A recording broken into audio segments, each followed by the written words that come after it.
How to change background in Clipchamp. So if you want to change the background in your Clipchamp, then what you need to do is first you need to open up your browser.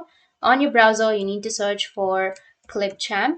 Once you've searched, you need to just go with clipchamp.com and sign in to your account. So just continue with your email, Google, anything that you're comfortable with.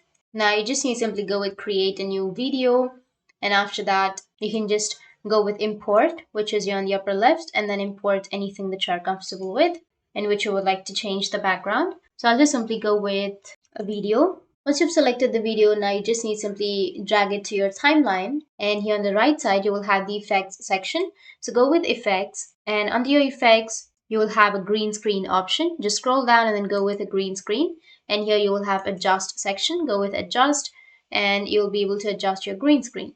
So as you can see that you had green screen, and now you don't have that green screen. You will have another background which is black color. So in this way, you'll be able to change the background in your Clipchamp. And if you have any questions, feel free to comment below. Thanks for watching.